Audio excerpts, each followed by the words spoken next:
Channel. Guys आज की इस वीडियो में हम बात करेंगे एसएससी एमटीएस एंड हवलदार के new recruitment notification online form apply process के बारे में।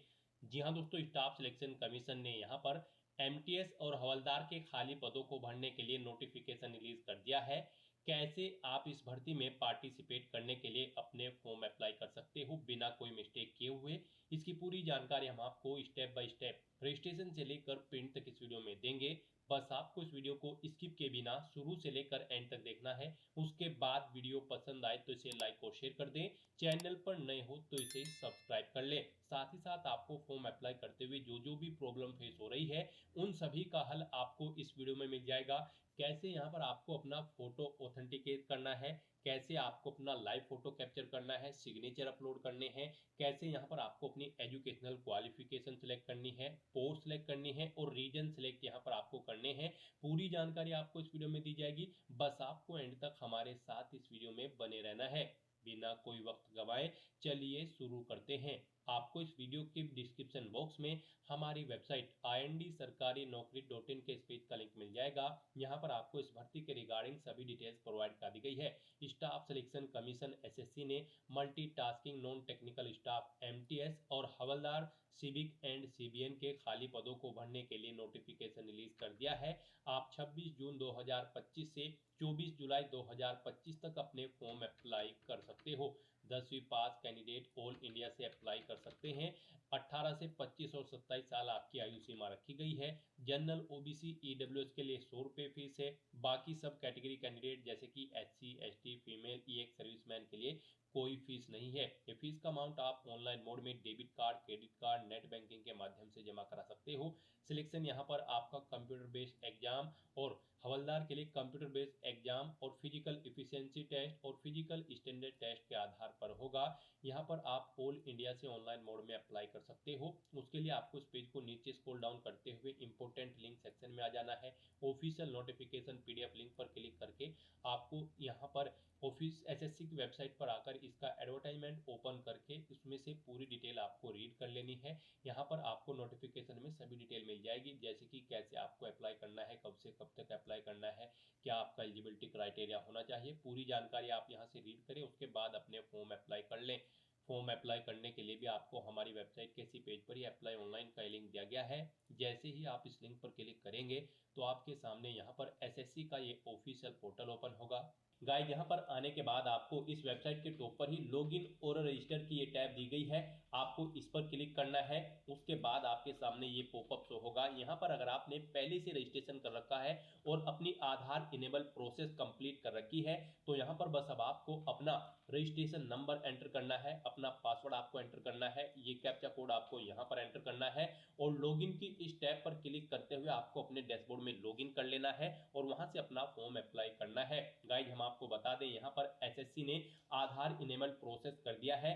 जी हाँ दोस्तों, यहाँ पर अब आपको अपना आधार वेरीफाई करना मस्ट है। बिना उसके यहाँ पर अब आप एसएससी की किसी भी भर्ती के लिए फॉर्म अप्लाई नहीं कर पाओगे। तो अगर आपने अपनी आधार प्रोसेस कंप्लीट कर रखी है तो आप लॉगिन करके फॉर्म अप्लाई कर सकते हो। और अगर आप एसएससी की किसी भी भर्ती के लिए फर्स्ट टाइम अप्लाई करने जा रहे हो या फिर आप नए सिरे से रजिस्ट्रेशन करना चाहते हो तो यहाँ पर आपको न्यू यूजर रजिस्टर नाउ का ये लिंक दिया गया है। आपको रजिस्टर नाउ के इस लिंक पर क्लिक करना है। उसके बाद आपके सामने यहाँ पर रजिस्ट्रेशन का प्रोसेस स्टार्ट हो जाएगा। यहाँ से आप अपना एसएससी की वेबसाइट पर वन टाइम रजिस्ट्रेशन कर सकते हो। यहाँ पर आने के बाद हम आपको बता दें आपको 4 स्टेप कंप्लीट करने हैं, आपका ओटीआर कंप्लीट हो जाएगा। सबसे पहले यहाँ पर आपको अपनी पर्सनल डिटेल देनी है, फिर आपको अपना पासवर्ड यहाँ पर क्रिएट करना है, अपनी एडिशनल डिटेल देनी है, उसमें आपको अपनी नेशनलिटी, एड्रेस और एजुकेशनल क्वालिफिकेशन की डिटेल देनी होगी। फिर यहाँ पर आपको अपनी डिटेल्स को डिक्लेयर करते हुए अपना रजिस्ट्रेशन कंप्लीट कर लेना है। तो इन 4 स्टेप्स को कंप्लीट करते हुए यहाँ पर आपको अपना ओटीआर कंप्लीट करना है। उसके लिए यहाँ पर अब आपको कंटिन्यू की स्टेप पर क्लिक कर देना है। जैसे ही आप स्टेप पर क्लिक करेंगे आपके सामने यहाँ पर रजिस्ट्रेशन का फॉर्म स्टार्ट हो जाएगा। यहाँ पर अब आपको सबसे पहले अपनी पर्सनल डिटेल देनी है। इसमें यहाँ पर सबसे पहले आपको ऑप्शन दिया गया है क्या आपके पास यहाँ पर आधार कार्ड है। यहाँ पर एसएससी ने अब भर्तियों के लिए आधार कार्ड मस्ट कर दिया गया है। आधार प्रोसेस आपको इनेबल कर लेनी है। तो अगर आपके पास आधार है तो आप यस ऑप्शन सेलेक्ट करेंगे। और गाइस यहाँ पर अगर आपके पास आधार नहीं है उसके लिए भी ऑप्शन है। अगर यहाँ पर आपके पास आधार नहीं है तो आप नो ऑप्शन सेलेक्ट करेंगे। फिर यहाँ पर आपको अपने कुछ डॉक्यूमेंट्स अपलोड अपलोड करने होंगे, जैसे कि यहाँ पर आपको अपना नेम प्रूफ डॉक्यूमेंट अपलोड करना होगा। उसमें आपको अपना Aadhaar card, voter ID card, PAN card, driving licence, government ID card या फिर गवर्नमेंट सर्विस आइडेंटिटी कार्ड आपको अपलोड करना होगा, या फिर आपका पेंशन कोई डॉक्यूमेंट, पेंशन डॉक्यूमेंट भी आप अपलोड कर सकते हैं। आप चूज फाइल बटन पर क्लिक करें, फाइल को सिलेक्ट करें और इनमें से कोई भी डॉक्यूमेंट आप अपना अपलोड कर दें। उसके बाद यहाँ पर आपको अपना date of birth proof certificate upload करना है। इसमें आपका बर्थ सर्टिफिकेट हो सकता है, स्कूल लिविंग सर्टिफिकेट हो सकता है, certificate of date of issued by gazetted officer, या फिर आधार कार्ड यहाँ पर आपको अपलोड करना है चूज फाइल के इस ऑप्शन पर क्लिक करते हुए। उसके बाद यहाँ पर आपको अपना एड्रेस प्रूफ अपलोड करना होगा। यहाँ पर ये डॉक्यूमेंट आपको उन केस में अपलोड करने हैं अगर आपके पास आधार नहीं है। एड्रेस प्रूफ में आपको अपना आधार कार्ड या फिर वोटर आईडी कार्ड या फिर ड्राइविंग लाइसेंस या फिर बैंक की स्टेटमेंट यहाँ पर आपको अपलोड कर देनी है, या फिर रेंट का एग्रीमेंट या फिर इनकम टैक्स असेसमेंट ऑर्डर यहाँ पर आप अपलोड कर सकते हैं चूज फाइल के इस बटन पर क्लिक करते हुए। उसके बाद यहाँ पर आपको अपना फोटो अपलोड करना है चूज फाइल के बटन पर क्लिक करते हुए। फिर यहाँ पर आपको अपना जेंडर प्रूफ अपलोड करना है। जेंडर प्रूफ में आपका आधार कार्ड हो सकता है, वोटर आईडी कार्ड हो सकता है, बर्थ सर्टिफिकेट हो सकती है, या फिर आपका स्कूल लिविंग सर्टिफिकेट हो सकता है। यहाँ पर अगर आपके पास आधार नहीं है तो आपको इन सारे डॉक्यूमेंट्स को यहाँ पर अपलोड करना होगा। बेस्ट है यहाँ पर आपके पास आधार है तो आप आधार की डिटेल दें। यहाँ पर मोस्टली इंडिया में सभी के पास अब आधार अवेलेबल है, तो यहाँ पर आपको यस का ऑप्शन सेलेक्ट करना है do you have a Aadhaar card में। और उसके बाद यहाँ पर गाइस आपको अपना आधार नंबर यहाँ पर एंटर करना है। वही नंबर एक बार फिर से आपको एंटर करके उसे वेरीफाई कर लेना है। और फिर यहाँ पर गाइस आपको इस चेकबॉक्स को ओके करना है। इस I have state that I know objection in details को रीड करने के बाद यहाँ पर अगर आप अपना ओटीपी सुनना चाहते हैं तो स्विच टू हिंदी या फिर इंग्लिश, जिस भी लैंग्वेज में आप चाहते हैं यहाँ पर उस पर क्लिक करके उसे स्विच कर ले। और फिर आप इस ऑप्शन पर क्लिक करते हुए, जी हाँ दोस्तों, इस माइक के ऑप्शन पर क्लिक करते हुए आप अपना ओटीपी सुन ले और फिर उसे यहाँ पर एंटर कर दे। और गाइस यहाँ पर अगर आप सुनना नहीं चाहते हैं तो फिर यहाँ पर आपको सेंड ओटीपी के इस ऑप्शन पर क्लिक करना है। फिर आपके रजिस्टर्ड मोबाइल नंबर पर जिससे आपका आधार लिंक है उस पर एक ओटीपी आएगा, वो ओटीपी आपको यहाँ पर एंटर करना है। और फिर गाइस आपको वेरीफाई ओटीपी के ऑप्शन पर क्लिक करके अपना आधार वेरीफाई कर लेना है। फिर आपके सामने यहाँ पर शो हो जाएगा आपका आधार सक्सेसफुली वेरीफाइड हो चुका है। ग्रीन कलर में आपको वेरीफाइड का ऑप्शन यहाँ पर मिल जाएगा। उसके बाद गाइस यहाँ पर आपको अपना नाम एंटर करना है अपनी 10वीं की मार्कशीट के अकॉर्डिंग। फिर आपको वही नाम एक बार फिर से एंटर करके वेरीफाई कर लेना है। फिर आपसे पूछा गया है कि क्या आपने कभी अपना नाम चेंज किया है। अगर किया है तो आप यहाँ पर यस ऑप्शन सेलेक्ट करें और फिर वो चेंज नेम यहाँ पर आप एंटर करें। फिर उसे एक बार फिर से एंटर करके वेरीफाई कर ले। और अगर आपने अपना नाम कभी चेंज नहीं किया है तो यहाँ पर आपको नो ऑप्शन ही सिलेक्ट रहने देना है। उसके बाद यहाँ पर आपको अपना जेंडर सिलेक्ट करना है, आप मेल हो, फीमेल हो या फिर ट्रांसजेंडर, आप अपने अकॉर्डिंग ऑप्शन सिलेक्ट करें। दोबारा से अपना जेंडर सिलेक्ट करके उसे वेरीफाई कर ले। फिर यहाँ पर आपको अपनी डेट ऑफ बर्थ सिलेक्ट कर लेनी है इस कैलेंडर में से। यहाँ पर आपको अपनी ये डेट ऑफ बर्थ अपनी 10वीं की मार्कशीट के अकॉर्डिंग सिलेक्ट करनी है। वही डेट ऑफ बर्थ आपको एक बार फिर से सिलेक्ट कर लेनी है कैलेंडर में से वेरिफिकेशन के लिए। फिर यहाँ पर आपको अपने फादर का नाम एंटर करना है। उसके बाद यहाँ पर आपको अपने फादर का नाम एक बार फिर से एंटर करके उसे कंफर्म कर लेना है। फिर आप अपनी मदर का नाम एंटर करें, अपनी मदर का नाम एक बार फिर से एंटर करके उसे कंफर्म कर ले। आपके फादर और मदर का नेम भी आपकी 10वीं की मार्कशीट के अकॉर्डिंग होना चाहिए और इनके नाम से पहले मिस्टर, मिसिस, श्रीमती, लेट या फिर डॉक्टर नहीं लगाना है आपको। उसके बाद यहाँ पर आपको अपना 10वीं क्लास का एजुकेशन बोर्ड सेलेक्ट करना है, किस बोर्ड से आपने यहाँ पर अपनी 10वीं क्लास पास आउट की है। उसके बाद यहाँ पर आपको उसे दोबारा से सिलेक्ट करके कंफर्म कर लेना है जिस बोर्ड से आपने अपनी 10वीं क्लास यहाँ पर पास आउट की है। उसके बाद गाइस यहाँ पर आपको अपनी 10वीं क्लास का रोल नंबर देना है, एक बार फिर से उसे एंटर करके कंफर्म कर लेना है। फिर पासिंग ईयर आपको सिलेक्ट कर लेना है, किस ईयर में आपने अपनी 10वीं क्लास पास आउट की है। हाईएस्ट क्वालिफिकेशन क्या है आपकी, 10वीं, 12वीं, ग्रेजुएशन, पोस्ट ग्रेजुएशन, आप अपने अकॉर्डिंग यहाँ पर ऑप्शन सेलेक्ट करें। फिर यहाँ पर आप दोबारा से अपनी हायर क्वालिफिकेशन सेलेक्ट करें। उसके बाद यहाँ पर आपको अपना मोबाइल नंबर और ईमेल आईडी एंटर करनी है और इन्हें यहाँ पर आपको वेरीफाई कर लेना है। इनके सामने आपको सेंड ओटीपी का ऑप्शन दिया गया है, आप सेंड ओटीपी के ऑप्शन पर क्लिक करें। उसके बाद आपके रजिस्टर्ड मोबाइल नंबर और ईमेल आईडी पर ओटीपी आएंगे। वो ओटीपी आप यहाँ पर एंटर करके अपने मोबाइल नंबर और ईमेल आईडी को वेरीफाई कर लें और उसके बाद गाइस यहाँ पर आप सेव एंड नेक्स्ट के ऑप्शन पर क्लिक कर दें। इस तरह से यहाँ पर आपकी पर्सनल डिटेल सक्सेसफुली सेव हो जाएगी। उसके बाद यहाँ पर आपको एक रजिस्ट्रेशन नंबर प्रोवाइड करा दिया गया है। ये रजिस्ट्रेशन नंबर आपको केयरफुली नोट डाउन करके रख लेना है फ्यूचर यूज के लिए। ये रजिस्ट्रेशन नंबर आपकी रजिस्टर्ड मोबाइल नंबर और ईमेल आईडी पर भी सबमिट कर दिया गया है, तो आप इसे केयरफुली नोट डाउन करके रखें फ्यूचर यूज के लिए। और यहाँ पर अब आपको कंटिन्यू के इस ऑप्शन पर क्लिक कर देना है। नेक्स्ट आपके सामने कुछ इस तरह से इंटरफेस ओपन होगा। अब यहाँ पर आपको जो रजिस्ट्रेशन नंबर मिला है वो रजिस्ट्रेशन नंबर आपको एंटर करना है। उस रजिस्ट्रेशन नंबर के साथ साथ ही आपकी ईमेल आईडी और मोबाइल नंबर पर एक पासवर्ड भी आया होगा, वो पासवर्ड यहाँ पर आपको एंटर करना है। उसके बाद आपको ये कैप्चा कोड यहाँ पर एंटर करना है और फिर गाइस यहाँ पर आपको साइन इन के इस ऑप्शन पर क्लिक कर देना है। नेक्स्ट यहाँ पर आपको अपना पासवर्ड चेंज करना है। यहाँ पर अब आपको सबसे पहले अपना ओल्ड पासवर्ड एंटर करना है, वो वाला पासवर्ड जो आपके रजिस्टर्ड मोबाइल नंबर और ईमेल आईडी पर आया है आपके रजिस्ट्रेशन नंबर के साथ। और उसके बाद यहाँ पर आपको अपना नया पासवर्ड क्रिएट करना है। यहाँ पर इस पासवर्ड को क्रिएट करने के लिए आपको गाइडलाइन दी गई है। आपका पासवर्ड कम से कम 8 कैरेक्टर का होना चाहिए और ये अल्फा न्यूमेरिक फॉर्मेट में होना चाहिए। मींस आपके पासवर्ड में कम से कम एक अपर केस कैरेक्टर, एक लोअर केस कैरेक्टर, एक इंटीजर नंबर, एक स्पेशल कैरेक्टर जैसे कि @ या फिर डॉलर होना चाहिए। तो इस फॉर्मेट में यहाँ पर आपको अपना पासवर्ड क्रिएट करना है। वही पासवर्ड आपको कंफर्म पासवर्ड फील्ड में एंटर करना है। उसके बाद यहाँ पर आपको एक सिक्योरिटी क्वेश्चन सेलेक्ट करना है। यहाँ पर आप कोई भी सिक्योरिटी क्वेश्चन सेलेक्ट करें, उसका आंसर दें। फिर यहाँ पर आप दूसरा सिक्योरिटी क्वेश्चन सेलेक्ट करें और फिर उसका आंसर यहाँ पर आप दें। और उसके बाद गाइस यहाँ पर आप सेव एंड नेक्स्ट के इस ऑप्शन पर क्लिक कर दें।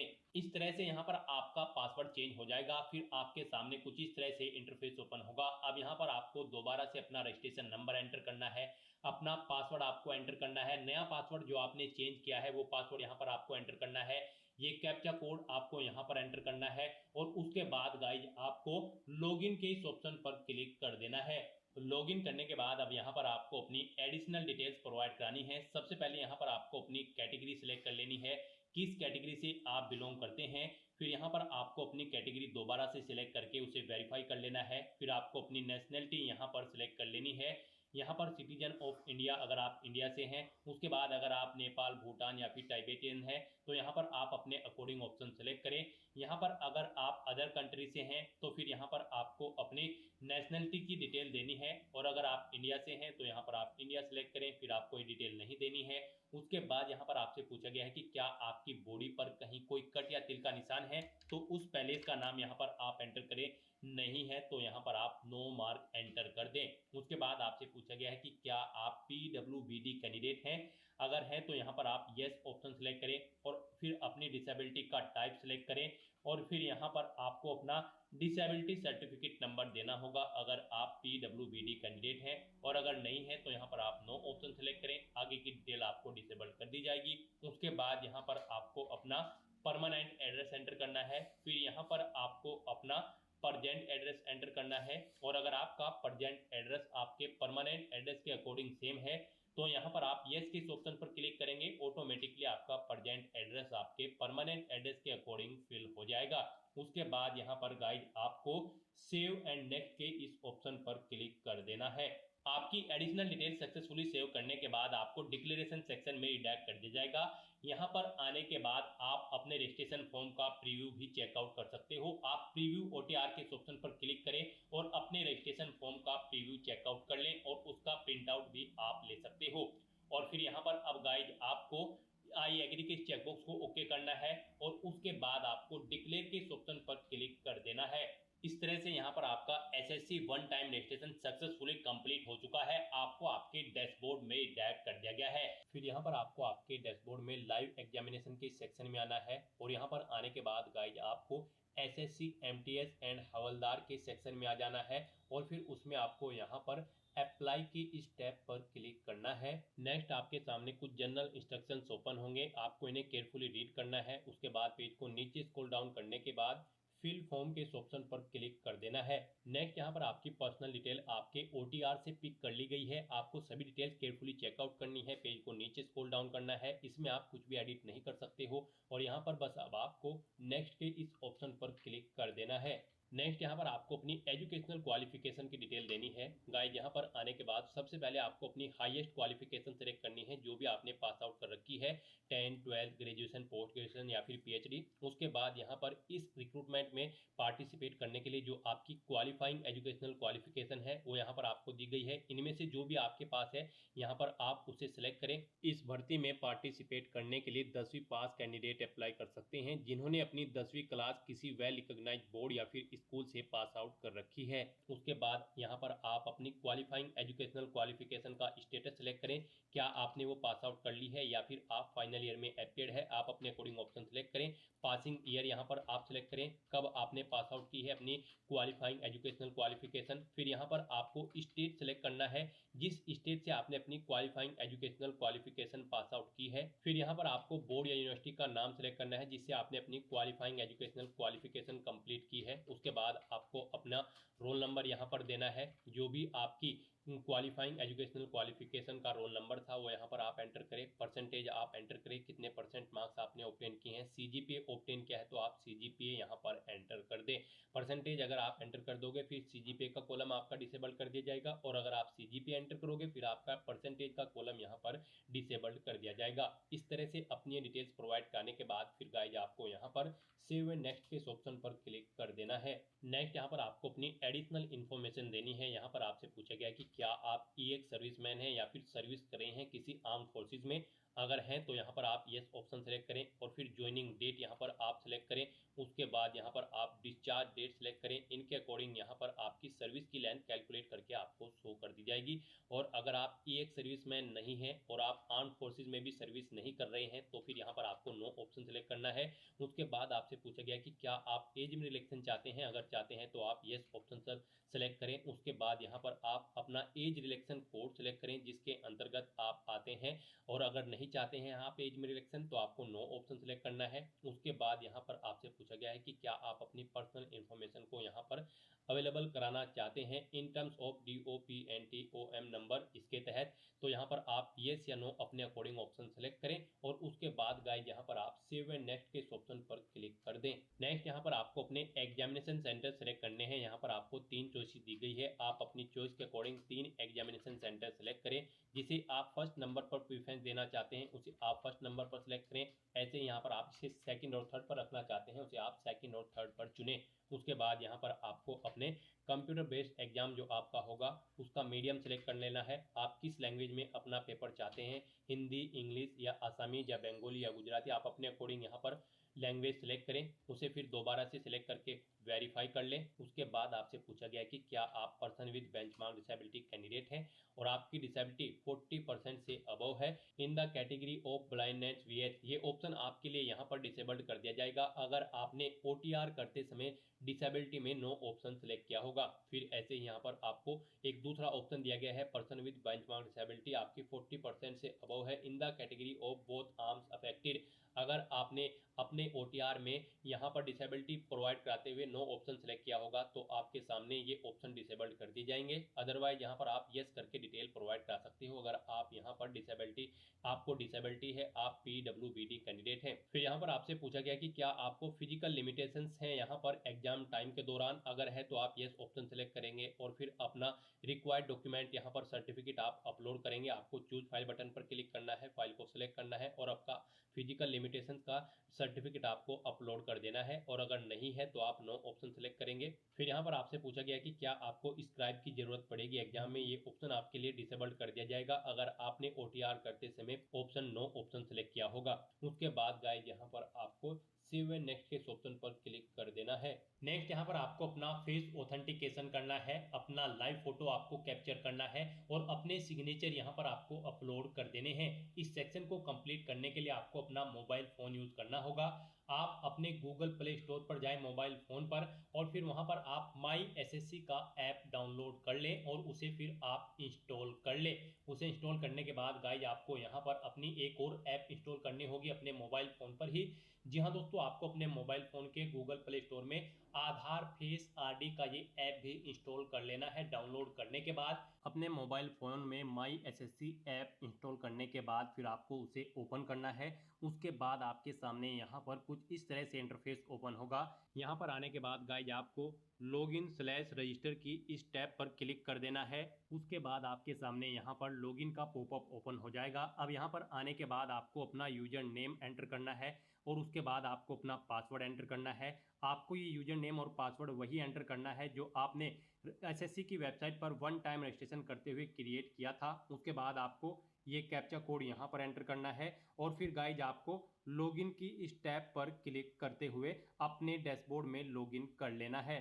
फिर यहाँ पर आपका डैशबोर्ड आपके सामने शो हो जाएगा। यहाँ पर आने के बाद अब आपको डैशबोर्ड के इस ऑप्शन पर क्लिक करना है। यहाँ पर आने के बाद में आपको माई एप्लीकेशन की इस टैब पर क्लिक करना है। फिर यहाँ पर आपके सामने जो भी करंट में वैकेंसी चल रही है उनकी लिस्ट शो कर दी जाएगी। आप यहाँ पर एसएससी की जिस भी भर्ती के लिए अप्लाई करना चाहते हैं उसी भर्ती के लिए आपको कंटिन्यू की टैब पर क्लिक करना होगा। यहाँ पर आपको आपकी पर्सनल डिटेल शो कर दी जाएगी। इसी तरह से आपको एजुकेशनल डिटेल शो कर दी जाएगी। उसके बाद में एडिशनल इंफॉर्मेशन शो कर दी जाएगी और उसके बाद में आधार ऑथेंटिकेशन वेरिफिकेशन की डिटेल शो की जाएगी। तो आपको सेव एंड नेक्स्ट की टैब पर क्लिक करते हुए step by step Aadhaar authentication verification के सेक्शन में आना होगा। यहाँ पर आने के बाद में आपको इस चेकबॉक्स को ओके करना होगा और यहाँ पर आधार फेस ऑथेंटिकेशन की टैब पर क्लिक करना होगा। आधार फेस ऑथेंटिकेशन की टैब पर क्लिक करने के बाद में आपको आधार फेस आरडी का एप्लीकेशन डाउनलोड करना है। अगर आपके मोबाइल में पहले से ही आधार फेस आरडी इंस्टॉल्ड है तो आपको डायरेक्टली अपना फेस ऑथेंटिकेट करना होगा। यहाँ पर आपको अपना फेस इस सर्कल में लाना होगा और अपनी आंखों को 2 बार ब्लिंक करना होगा तो आपका फोटो यहाँ पर ऑथेंटिकेट हो जाएगा। उसके बाद में आपको यहाँ पर सेव एंड नेक्स्ट की इस टैब पर क्लिक करना होगा। फिर यहाँ पर आपको अपना लाइव फोटो कैप्चर करना है और अपने सिग्नेचर अपलोड करने हैं।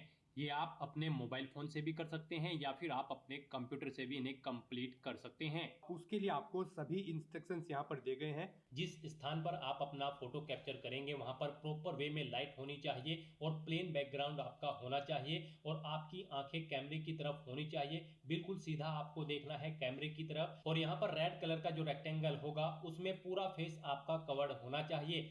फोटो कैप्चर करते समय आपको कोई भी कैप, मास्क या फिर सनग्लासेस नहीं पहनने हैं और यहाँ पर साथ ही साथ आपको ईयरफोन या फिर कोई अन्य डिवाइस भी अपने कानों में नहीं रखना है जब आप अपना लाइव फोटो यहाँ पर कैप्चर करेंगे। और उसके बाद में आपको कैप्चर लाइव फोटो की टैब पर क्लिक करते हुए अपना फोटो लाइव कैप्चर कर लेना होगा। लाइव फोटो कैप्चर करने के लिए आपको अपना फेस इस सर्कल के अंतर्गत लाना होगा। फोटो कैप्चर करने के लिए आपको अपना फेस इस तरह से लाना होगा जैसे कि आपका पासपोर्ट साइज फोटो होता है। फिर आपको इस ऑप्शन पर क्लिक करते हुए अपना फोटो कैप्चर कर लेना होगा। फिर यहाँ पर आपको अपने सिग्नेचर अपलोड करने होंगे। सिग्नेचर आपके 10 केबी से 20 केबी के बीच में होने चाहिए। जेपीईजी या फिर जेपीजी फॉर्मेट में आपके सिग्नेचर होने चाहिए। डायमेंशन उनकी 6.0 सेंटीमीटर उनकी विड्थ और 2.0 सेंटीमीटर उनकी हाइट होनी चाहिए। रेजुलेशन 300 dpi होना चाहिए। सिग्नेचर के लिए आपको गाइडलाइन भी दी गई है। आप यहाँ पर क्लिक हियर टू रीड के इस लिंक पर क्लिक करें और यहाँ पर आपके सामने ये पीडीएफ ओपन हो जाएगी।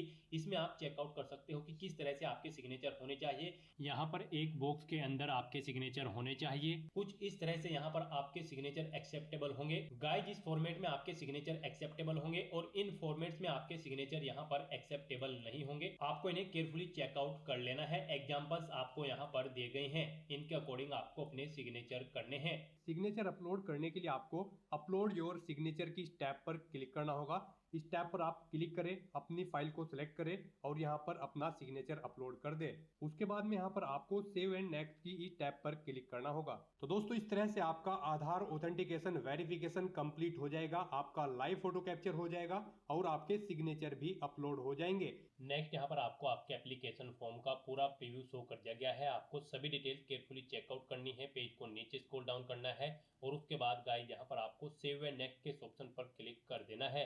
नेक्स्ट आपके सामने डिक्लेरेशन सेक्शन ओपन हो जाएगा। यहाँ पर आने के बाद आपको आई एग्री के चेकबॉक्स को ओके करना है। उसके बाद आपको ये कैप्चा कोड यहाँ पर एंटर करना है और फिर गाइज आपको सेव एंड नेक्स्ट के ऑप्शन पर दोबारा से क्लिक कर देना है। इस तरह से यहाँ पर आपका एप्लीकेशन फॉर्म सक्सेसफुली सबमिट हो जाएगा। आपको मैसेज शो हो जाएगा। यहाँ पर आपका फॉर्म तो सबमिट हो चुका है लेकिन इसका कंटेंट वेरिफिकेशन पेंडिंग है। उसके बाद यहाँ पर आपको आपके एप्लीकेशन फॉर्म का स्टेटस शो कर दिया जाएगा कंटेंट वेरिफिकेशन करने के बाद। तो यहाँ पर अब आप प्रिंट एप्लीकेशन के इस ऑप्शन पर क्लिक करके अपने एप्लीकेशन फॉर्म का एक हार्ड कॉपी प्रिंट आउट ले सकते हो फ्यूचर यूज के लिए। यहाँ पर गाइज अगर आप रिजर्व कैटेगरी से बिलोंग करते हो तो आपका फॉर्म सक्सेसफुली सबमिट हो चुका है, और अगर आप अनरिजर्व कैटेगरी कैंडिडेट हैं तो पहले यहाँ पर आपको 100 रुपये फीस के रूप में जमा कराने होंगे, debit card, credit card, net banking या फिर यूपीआई के माध्यम से। उसके बाद आपका फॉर्म सबमिट होगा और आप प्रिंट एप्लीकेशन के ऑप्शन पर क्लिक करके अपने एप्लीकेशन फॉर्म का एक प्रिंट आउट ले सकते हो फ्यूचर यूज के लिए। यहाँ पर आपको गो टू डैशबोर्ड का ऑप्शन भी दिया गया है। जैसे ही आप इस पर क्लिक करेंगे आपको आपके डैशबोर्ड में डायरेक्ट कर दिया जाएगा। वहां से आप अपने एप्लीकेशन फॉर्म का स्टेटस चेकआउट कर सकते हो और वहां से भी आप अपने फॉर्म का एक हार्ड कॉपी प्रिंट आउट ले सकते हो फ्यूचर यूज के लिए। तो दोस्तों ऐसे आप एसएससी, एमटीएस एंड हवलदार की पोस्ट के लिए अपने फॉर्म अप्लाई कर सकते हो बिना कोई मिस्टेक किए हुए, स्टेप बाय स्टेप। आज की इस वीडियो में बस इतना ही। आई होप ये वीडियो आपको पसंद आई होगी। अगर पसंद आई हो तो इसे लाइक और शेयर करें। चैनल पर नए हो तो इसे सब्सक्राइब कर लें। Thanks for watching.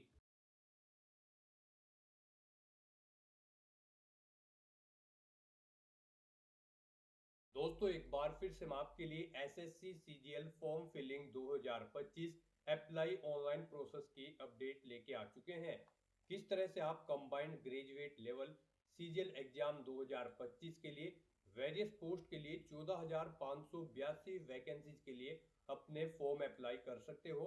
All India से मेल और फीमेल दोनों कैंडिडेट आवेदन कर सकते हैं। इस वीडियो में हम आपको कंप्लीट जानकारी दिखाएंगे। स्टेप बाय स्टेप कंप्लीट जानकारी के लिए आपको ये वीडियो शुरू से लेके एंड तक देखनी होगी। लास्ट डेट की न्यू अपडेट है, आप जल्द से जल्द अपना फॉर्म अप्लाई कर ले, कहीं मौका हाथ से छूट न जाए। ऑनलाइन आवेदन करते समय आपको कोई भी ऐसी गलती या फिर मिस्टेक नहीं करनी होगी जिसको करने से आपके एप्लीकेशन फॉर्म रिजेक्ट हो सकते हैं। अप्लाई करते समय आपको कुछ महत्वपूर्ण बातों का भी ध्यान रखना होगा, तभी आपके आवेदन फॉर्म सक्सेसफुली सबमिट किए जाएंगे। और अप्लाई करते समय आप अपने डॉक्यूमेंट, फोटोग्राफ, सिग्नेचर कैसे और कितने केबी में अपलोड करोगे, कैसे आप अपना फेस ऑथेंटिकेट करोगे और कैसे अपना लाइव फोटो कैप्चर करोगे, एग्जामिनेशन सेंटर आप कैसे चुनोगे, कैसे आप अपनी क्वालिफिकेशन की डिटेल फिल करोगे। तो पूरी जानकारी के लिए आपको ये वीडियो शुरू से लेके एंड तक बिना स्किप किए हुए देखनी होगी। इस वीडियो को कंप्लीटली देखने पर ही आपके सभी सवाल और डाउट क्लियर होंगे। तो चलिए दोस्तों बिना कोई वक्त कमाए शुरू करते हैं एसएससी सीजीएल फॉर्म फिलिंग 2025 की पूरी जानकारी। फॉर्म अप्लाई करने से पहले आपको सबसे पहले हमारी वेबसाइट आईएनडी सरकारी नौकरी के इस पेज पर विजिट करना होगा, जिसका लिंक आपको नीचे description plus first comment box में मिल जाएगा। और हमारे इस पेज पर विजिट करके आप यहां से एसएससी सीजीएल का फॉर्म अप्लाई कर सकते हो। स्टाफ सिलेक्शन कमीशन कर्मचारी चयन आयोग की ओर से combined graduate level CGL exam के माध्यम से 14,582 बम्पर वैकेंसीज निकाली गई है, जिसके लिए post income tax inspector, tax assistant inspector, sub inspector, postal assistant, sorting assistant और भी अन्य पोस्ट है। आप यहां से चेकआउट कर सकते हो सभी पोस्ट की जानकारी।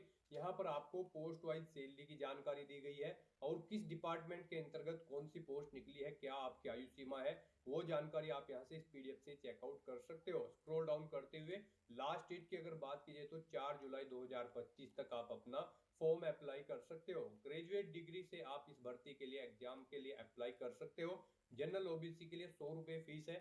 SC/ST फीमेल PWBD ESM को फीस जमा नहीं करनी होगी। Debit card, credit card, net banking, UPI से आप ऑनलाइन फीस पेमेंट कर सकते हो। सिलेक्शन होगा tier first computer based examination, tier second examination के आधार पे। पैटर्न आपको यहाँ पर दे दिया गया है टीयर फर्स्ट और टीयर सेकंड दोनों के लिए। अप्लाई आप ऑनलाइन कर सकते हो, ऑल इंडिया से अप्लाई कर सकते हो। ssc.gov.in इसकी ऑफिशियल वेबसाइट है जिससे आप ऑनलाइन अप्लाई कर सकते हो। इंपोर्टेंट लिंक सेक्शन के अंतर्गत नोटिफिकेशन लिंक पर क्लिक करके आप इसकी पीडीएफ डाउनलोड कर सकते हो। इसमें आपको इंपोर्टेंट डेट्स दे दी गई है, साथ ही साथ यहाँ पर आपको इसमें वैकेंसी से रिलेटेड इंफॉर्मेशन दी गई है, जैसे कि सैलरी डिटेल, किस डिपार्टमेंट के अंतर्गत किस पोस्ट के लिए कितनी आयु सीमा आपकी रखी गई है, क्या यहाँ पर पोस्ट की क्लासिफिकेशन है, जैसे कि ग्रुप बी या फिर ग्रुप सी की जो पोस्ट है, आप यहाँ से कंप्लीट इंफॉर्मेशन चेकआउट कर सकते हो। 14,582 टोटल वैकेंसीज निकली है। वैकेंसीज की इंफॉर्मेशन आपको यहाँ पर दे दी गई है। यहाँ पर नेशनलिटी या सिटीजनशिप एलिजिबिलिटी क्राइटेरिया के अंतर्गत एज लिमिट की जानकारी और एज रिलेशन की इंफॉर्मेशन आपको इसमें दे दी गई है। साथ ही साथ यहाँ पर आपको इसमें एग्जामिनेशन सेंटर की पूरी लिस्ट दे दी गई है जो ऑल ओवर इंडिया के अंतर्गत एग्जामिनेशन सेंटर रहेंगे, उसकी आप जानकारी यहाँ से चेकआउट कर सकते हो। एग्जाम पैटर्न आपको टीयर फर्स्ट टीयर सेकंड के लिए भी दिया गया और सिलेबस भी सब्जेक्ट वाइज आप डिटेल में यहाँ से चेकआउट कर सकते हो। और इसी पीडीएफ में दोस्तों आपको हाउ टू अप्लाई का एक कंप्लीट प्रोसीजर दिया गया, इसको आप चेकआउट करें, देन उसके बाद अपना